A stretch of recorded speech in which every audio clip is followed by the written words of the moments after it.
যুক্তরাষ্ট্র ও ইরানের মধ্যে সই হতে যাচ্ছে এক ঐতিহাসিক চুক্তি।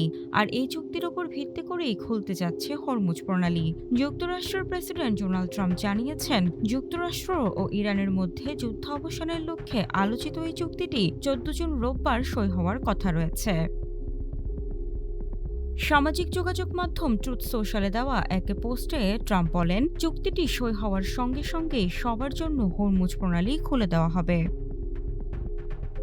বিশ্বের অন্যতম গুরুত্বপূর্ণ জ্বালানি পরিবহন পথ হরমুজ প্রণালী দীর্ঘদিন ধরে আঞ্চলিক উত্তেজনার কেন্দ্রবিন্দুতে রয়েছে। ইরান কার্যত এই নৌপথে জাহাজ চলাচল বন্ধ করে দেওয়ার পর আন্তর্জাতিক জ্বালানি বাজার অস্থির হয়ে পড়েছে।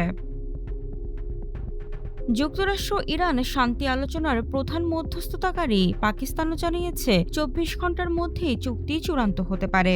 তবে ট্রাম্পের মন্তব্যের আগে ইরানের পররাষ্ট্র মন্ত্রণালয়ের মুখপাত্র ইসমাইল বাঘাই চুক্তি সইয়ের সময়সূচি নিয়ে সতর্ক অবস্থান নেন। তিনি বলেন, সমঝোতা স্মারক সইয়ের সুনির্দিষ্ট তারিখ নিয়ে এখনই নিশ্চিত কিছু বলা যাচ্ছে না, তবে এটুকু বলতে পারি সেটি আগামীকাল অর্থাৎ 14 জুন হবে না।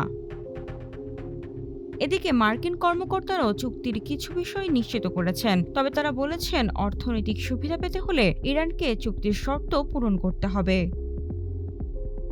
যুক্তরাষ্ট্র এর আগে কয়েকবার বলেছিল লেবানন হয়তো এই চুক্তির অংশ নাও হতে পারে, কিন্তু ইরান বরাবরই জোর দিয়ে আসছে আঞ্চলিক নিরাপত্তা পরিস্থিতি এবং লেবানন সংঘাতকে আলোচনার বাইরে রাখা যাবে না। এ কারণেই চুক্তির চূড়ান্ত রূপ নিয়ে এখনও কিছু অস্পষ্টতা রয়েছে।